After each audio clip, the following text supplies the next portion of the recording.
Okay, welcome to Crossing Party Lines. My name is Lisa Swallow. I am the co-founder and the director of Vision and Impact here at Crossing Party Lines, and I'm really pleased to have you here. As I said earlier, we are recording this so people who have never been to Crossing Party Lines get a sense of what our conversations are like. So as normal, we will go with introductions where each of us introduce ourselves, our name, where we're calling in from, why we wanted to come to tonight's conversation. And this time, please also add, yes, I know you're recording me and I'm okay with that. So I'll start with myself. Lisa, I am in Portland, Oregon, and I'm here because, well, first of all, you need a moderator, but I'm also here because I think it's really important now and then to understand what the average person sees as the top challenges we face as a country. And I do know that we're being recorded. Last but not least, Lily. Hi, I'm Lily. I'm just outside New York City. I'm here just to listen. So you are okay with no camera and you're aware that we're recording? Yeah, I'm just saying I'm not going to participate. Like, I'm going to listen. Okay, Yeah. all right. All right, thank you.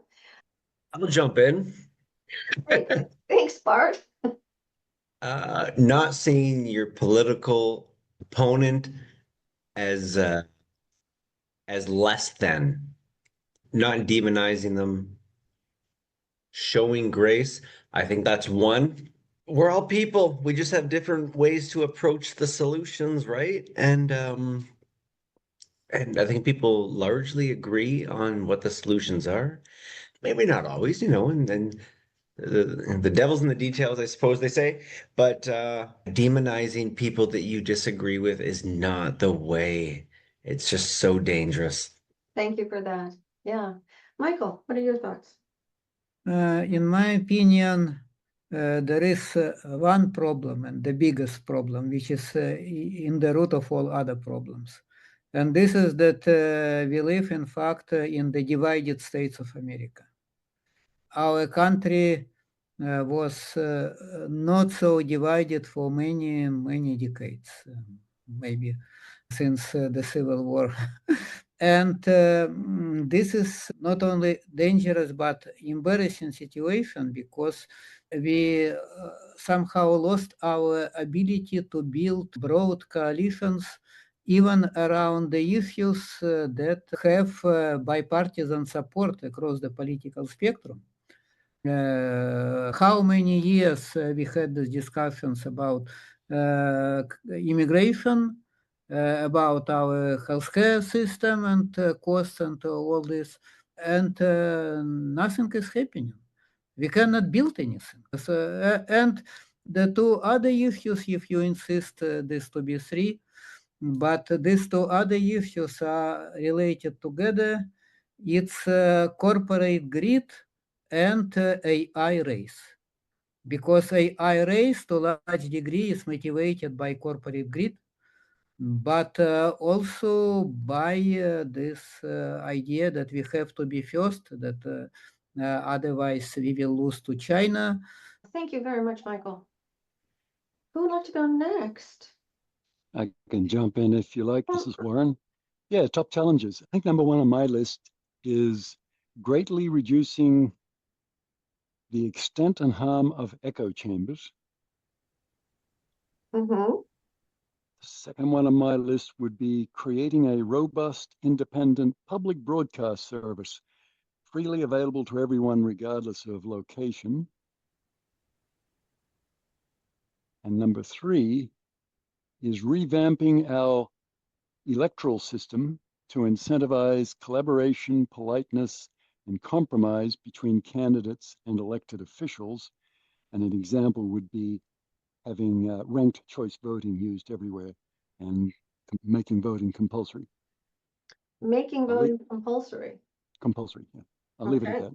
They're just two examples. There's other Yeah, things we wow, can thank do. you.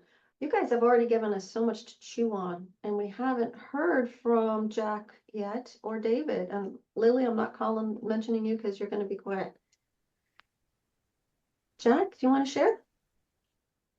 Oh, okay. I would say I'm trying to find a better term for it, but really ignorance, but not in a derogatory word, in the way that Einstein uses it. We're all born ignorant and we stay ignorant for the exception of the one or two things that we specialize in. A rocket scientist will never understand a car the way a mechanic does, and vice versa. So when it comes to ignorance, what I see is that regarding global politics and history of things, everything is the way it is for a reason. We're all busy with our own jobs and life is tough, but we don't have the time to keep up with all this stuff. But because of that, we don't understand why we are where we are and why some things are so important. As Americans, we forget what our strengths are. What brings us all together, what's kept us all together. And we also forget our threats while we're focusing on housing and what the interest rate is. We're forgetting that we have countries and threats out there that are conspiring to take us down and destroy us. Literally, we have, I'm not going to name any names, but there are countries who, while we create a space force, they create an information warfare group that his sole purpose is to pump us and our social media with propaganda and misinformation to get us to hurt our democracy, to undermine democracy and the pride that we have in the West. They will highlight our sins and totally downplay or dismiss the things that we did bring to the world. The other thing too is that there is only one enemy that the good, honest working man has, and that's corruption. We call it special interest. There's a lot of different names, but in the end, the honest working man, woman, our problems are really not left, right, one generation versus another generation, black or white. It's not race, it's corruption. And that is the reason why everything is broken, money's disappearing, and we're all stressed out about just about everything. So I think if we realize that, come together a little bit, work together, I think massive things are possible. So again, it's this perspective and awareness, and that just doesn't come through in the average TV 1 minute or conversations. I think it's venues like this that you can actually explore stuff like that. Yeah, thank you. Jack, I want to use what you just shared as a teaching moment because, Okay, here sure. at Crossing Party Lines, we'll step in and do that now and then. I'm curious when you were talking about the countries that have the strategies and reasons for their other approaches. Have you been reading up on that? I'm just curious as to where you're Yes. getting that, not necessarily sources, but If you go into Foreign Affairs is my favorite magazine. It's a little pricey, but it's a periodical, comes out every couple of months. There's also Foreign Politics. But you have like Pulitzer Prize winners, you have generals, you have Petraeus who comments a lot. But you can get some of this stuff right from YouTube's Yeah. amazing. YouTube Okay. Shorts. Thank you. Man, like you Thank you. follow the right people. But the point is, like right now, I get feeds of, oh, look at the subways in Moscow, beautiful, and look at your subways. And we have like homeless people moving couches into a subway car and just crazy stuff. And then China can do all this stuff, and Russia can do. Okay, I'm gonna stop you because Yes. we've gone on a little longer, and Okay. I noticed Sure, that Michael's got the go slower button on, so that means he wants to ask you a clarifying question. Oh, okay, sure, go ahead. It's rather a clarifying comment. Oh, no, we don't do that. Clarifying comments are not really allowed. Raise your regular hand. I mean, okay. there's no other hands up, but go ahead, if you want to comment on what Jack just said. I just wanted to recommend the book Autocracy Incorporated by Anne Applebaum on this very topic Thank you. about the countries that conspire against the West, against democracy. Thank you, that's very interesting. Now, we have not yet gotten to David. David, do you want to share what you see as the top 3 challenges? Sure. I think this is the kind of thing you can look at a lot of different ways, right? So if you ask me on a different day, I might give some differences, but I think my top would stay the same. And I think anyone that knows kind of the space I'm in and where I'm spending a lot of energy now, you can probably guess that it's the toxic polarization, which we've kind of heard in various ways from other folks as well. Which is, we shouldn't be surprised, I guess, that much either, because we've all sort of self-selected into a crossing party lines dialogue. So we might consider those things important. But toxic polarization as kind of a root problem. Picking number 2 and number 3, I think those two on any given day might change a little bit for me. Who knows? Because it would always change between these larger systemic things and these kind of prices at the grocery store kind of things, right?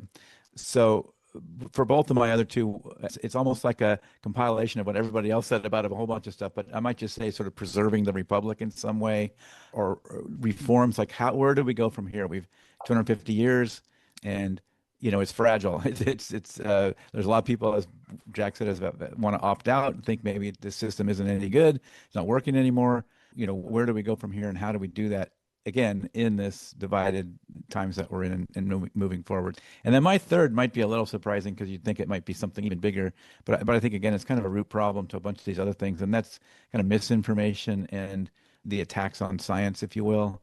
All right, thank you. I think we've heard from everybody.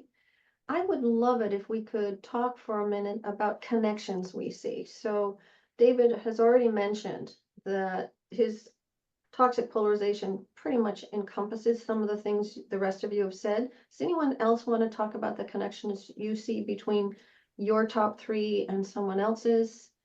Yeah, Michael.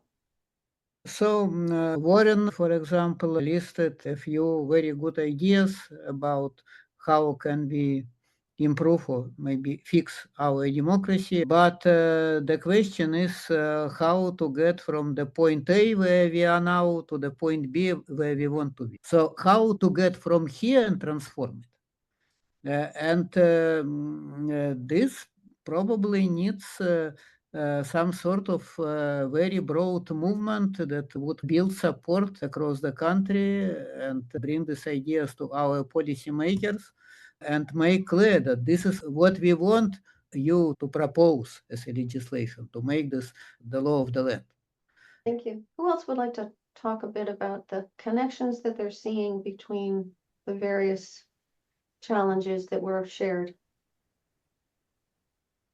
Bart, and then David.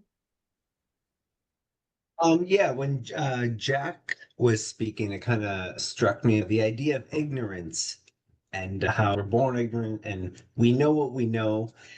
And the thing is, many of us don't know what we don't know, but humility, just the virtue of humility and accepting that, I'm not too versed on this topic.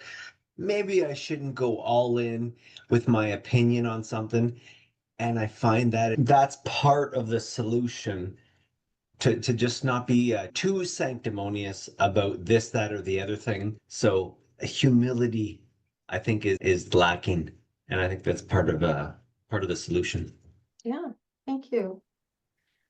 David. Yeah, I love it. I harp on this all the time, but coming back to the toxic polarization idea that, many of the things we talk about in terms of like reforms, I mean, the challenges can come about when, they become politicized right away. And I don't mean to like call out Michael in some bad way, but he said something like, even though we all want this, but the problem is we often have that naive assumption that we all want something. In reality, there's a whole bunch of people that don't want that. And because we hang out in a filter bubbles, we can come to sort of believe that everybody wants that, because they usually do. I mean, I say it in my room of people that think like I do, and everybody says, yeah, you're right. But, we're not used to going out and having these kind of conversations with people that see things differently. But I think Michael's hit on a big one, though, building coalitions. And that, again, gets back to what Bart is saying about humility as well, right? I mean, this humility that you're going to have to build a coalition to get anything to happen. Yeah, thank you. Jack, and then Michael. I was going to say that what I see in common is that there's a lot of negative energy. We're all worried about these things, and it's all negative. We don't put enough attention or celebrate the things that are going well, that we are doing some good things. There's no other country doing what the United States has done in the last 100 years, where, yeah, we bombed Japan and we bombed the hell out of Germany, but we became best friends the day after. They embrace us, and they're our closest allies today. We brought freedom. And then we built them up with a Marshall Plan. And we went into Iraq, freed Kuwait, and then we left. We didn't take it over. No other nation, no other power has ever done that. Spilt blood and treasure, and then walks away when they win. This is unheard of. We don't give ourselves credit. They're not perfect, but it's a whole lot better than a lot of other places. So we have a lot going for us. We can fix this. And I think that's what brings people back when they see not just the problems. We get that from the news. But when we see and hear about solutions, all these organizations like yours, Braver Angels, Bridge USA, No Labels, the list goes on and on, Fix Us. There's millions of good people coming together and trying to fix things. That makes me want to come tonight. Well, instead of watching the Green Bay football game, which now I have to record, I'm going to be here and I just want to get this out. It gives me energy. And despite all the bad news, I feel like we can do this if we just shake off all the fog. Just clear the fog and see what we have, the problem in front of us. We have what we need to fix it. All right, thank you for that very positive way to talk about what we're here to explore. Thank you so much. Michael. Building on what Zach said, a simple thing that each of us individually can do when it comes to voting, to elections, is to vote for candidates with problem-solving mentality, regardless of their official party affiliation. They can be Democrats, Republicans, Libertarians, whoever. But check what they are up to. If they are not driven by some particular ideology, especially some extreme partisan ideology, if they want to solve problems and have ideas how to solve the problems, so let's give them a chance. Yeah, so I'm hearing you say two things. Number one is use the vote. We have a vote, let's use it, and let's use it to find and elect those people who want to solve our problems. Yes. Yeah, thank you. Who want and can go Yeah. in the same direction. Yes, definitely. Yeah, Braver Angels and Bridge USA, Resetting the Table, you name it. There are so many of us working together to address the problems and get people talking to one another. And yeah, thank you. And I'm glad you guys are involved in more than just crossing party lines, because we don't claim to have a total solution. Part of what you were talking about, Jack, what the way news is reported right now is something that reminds me of this next question, which is how many of today's challenges do you think are new ones versus echoes of issues we've faced in the past? Who's got thoughts about that? I don't think any of them are new in the sense that they have never been around before. I think we have new levels, if you like, in some of them, although even that's questionable. And you might say somewhat unique or new combination of problems at the same time. Thank you very much. Can you be a little more specific about, you were saying what's unique is all at once or something like that? Could you share a little more about that? You might have problem A just as great as today or greater in the past, whereas back in the past, B was not such a big problem. Today, you might have both A and B at the same time. So you could argue that the combination of big challenges is new and unique, maybe. That makes sense? Yeah, thank you. Thanks for sharing that and clarifying. Michael. Some of our problems are not really new. We had the problem with inequality, with corruption, this corporate greed, and we had even worse problems in the past, like racism, for instance, or even slavery before the Civil War. But there is one problem which is really new and really unique and unprecedented. And this is what I mentioned, AI race. Yes, we had some technologies, new technologies and revolutions in the past that caused many jobs to disappear, but the new jobs came into their place, and eventually somehow society adjusted. This is not going to happen this time, in my opinion. Yeah. Because first, the rate of change is truly unprecedented. People cannot adjust so quickly to losing millions of jobs, for instance. But moreover, AI can make irrelevant not only many occupations, it can make irrelevant humans as a whole. So, And we yeah, did not have anything like this before. yeah, thank you. And Yeah. thanks for your insights. Bart, Are these new challenges or old challenges? It's an interesting question. I don't know enough about American history, but I was on a meetup last night, and this gentleman, he mentioned and then I listened to a bunch of podcasts the last couple days, and they kind of confirmed this idea that there's kind of cycles of American politics, where in the 60s things were civil rights were being challenged, and a lot of norms were being challenged, accepted norms within the society. And you had the assassination of JFK and Malcolm X and oh my God, who's the other guy? The other black leader? Not Malcolm X, but Martin Luther King. Martin Luther King, yes. MLK.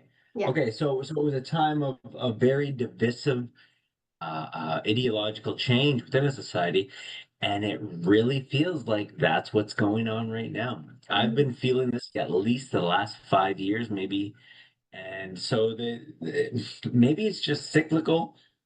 But to Michael's point, yeah, social media is surely exacerbating the effect of whatever this is, whatever it was in the 60s. It's just like kind of on steroids now, and that's kind of the dangerous part. And that's why, like, when I saw that Charlie Kirk got assassinated, I just was like, oh, my heart sank, and I was like, oh no, it's gonna get real now. And what's the solution? What's the silver lining? I don't have one for you, but I wonder if it is like cyclical in some sense. Yeah. Anyway, I'll just leave it there. Thank you. David. Well, I think kind of another variant on what some others have said about are things different.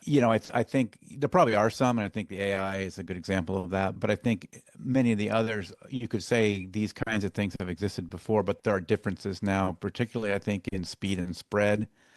Misinformation being a good example. I mean, there was misinformation before, the printing press. The printing press sped that up, and then we had the Pony Express, and then we had things like telegraph, and that created a whole new set of things. And you could argue that was actually a factor to the Civil War. And now we have internet, and we have the speed of that information plus this connection. I think humans we weren't really invented for, we haven't really evolved to deal with talking to 20,000 people or 20 million people in a giant geography. I think those are new versions of similar problems. And so I think some are unique and some are just unique because of all these other factors. We've also heard, I think Bart said, we're kind of at a turning point. And so I'm going to share something that's completely like non-scientific, and it's, not really informed by a whole lot of science or anything, but just more of a gut feel, kind of seeing what's going on around us, talking to a lot of people. And I also want to make sure that I incorporate in some of the things Jack was saying about, we have to remember the sort of better side of things that we don't always see. But my feeling is that we are at some kind of a turning point. Like, we're going someplace new. And I think this aligns with what Michael's saying, aligns with what Bart was saying. And I don't know what that looks like. And I don't think any of us probably do for sure. But, we're going to go through something. And, what's the old story? Like, the only way out is through, kind of thing, right? And the other side is going to be different. That's my hunch here, is that whatever this looks like on the other side, whether we're talking about the toxic polarization stuff, whether we're talking about misinformation and AI and what that looks like, we're going someplace new. And this has happened before. I mean, I think cultural changes happen. Like, this is not the first cultural change that the human race has ever dealt with. Now, Michael's saying that the speed is too fast and our wisdom isn't applicable here, but, we don't really know that for sure, right? We can't underestimate what Gen Z or the next 3 generations and how they're going to handle things. They may not handle them the way we handle them. It may go a different way, but that's just my hunch. So we're going to some new place, and I'm going to go with Jack that, let's just hope that we're able to get to this new place and it'll be a good place. Thank you. And I appreciate the way you tied your comment to what Michael said and others have said. So that I appreciate that, because it does help us kind of learn from one another. Jack. Yeah. I don't know how many more questions you had that you wanted to cover, but you know, I had to smile because I think we have to go to a new place. Macroly, globally, if you zoom out, we have parts of the world that are coming online and never been. Like people don't realize what I did not realize. I turned 50 recently. My wife got me a banner and she you know, on it was all these, you know, what the most popular songs were in the year I was born and all this other stuff. Population was 3.8 billion when I was born. Things have changed. And there are parts of the world that last time I Googled this was and this was years ago, was 1 billion people, 1 in 8, that still do not have electricity. 700 million. We're not even talking about like plumbing. Indoor plumbing is a whole nother story. So I think what we're not realizing is a gift of technology, which is what, you know, we were talking about with Michael. You can have outsourcing. Some people lose their job, but the goal was that we increased the pie so everyone does better. Trade has always made civilization better. It's always been that way. So this is a way of getting these people in the dark.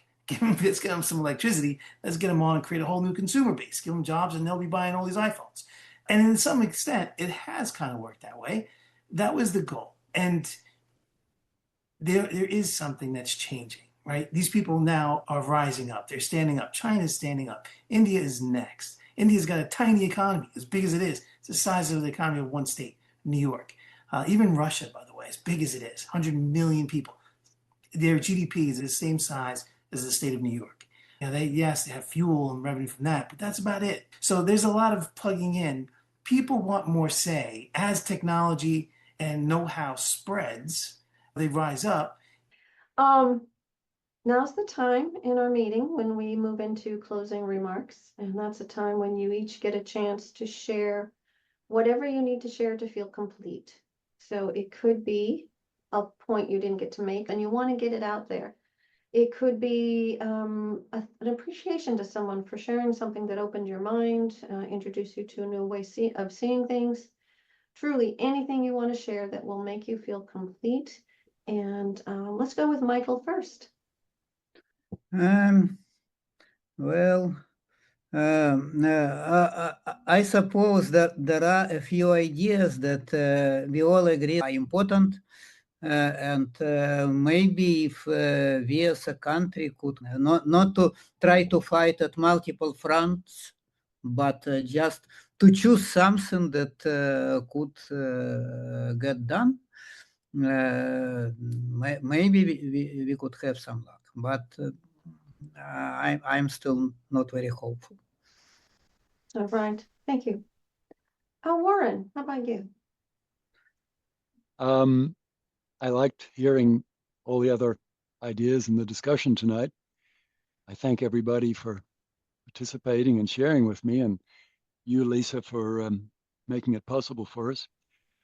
I guess I wish there were more things like this happening out there. And I think that would be a big step in the right direction to solving these problems we've discussed tonight. So thanks, everybody. Thank you, Warren. Jack, closing remarks. I said a lot. I don't think I have anything more to add. I'll just say that I wish we had the chat enabled instead of disabled, because I would have loved to throw in some examples in there. Like there's a book that Mike suggested for me. He could have thrown it in there. I have a bunch of big bills that overwhelmingly passed with bipartisan support. I could have just, from a Google search, I could have easily just put that in there. It would enhance some of the conversation if we were able to do that. Yeah, thank you. I will share with you. The reason we don't have the chat enabled is too often people start converging over there and having two conversations going, and moderators really cannot track two conversations at once, and people are less participatory when there's something else going on in the chat. What we can do, though, as soon as we're done with closing remarks, I'll turn on the chat. You can share those things. Okay. Great, thanks. Thanks. David, closing remarks? Yeah, I want to reiterate what Warren was saying, and I also want to. I want to just thank everybody for participating in those, and I really appreciated hearing other folks' comments. I mean, it's really great to see some different perspectives. It would have been nice to have a few more people and a few even more perspectives, but it was great to just hear what we did here. And also, Lisa, thank you for organizing this and letting us do this. Thank you so much for being here. Jack, you want to share good news with me every day? I'll take that email. Jack's good news. Yes. All right. Thank you.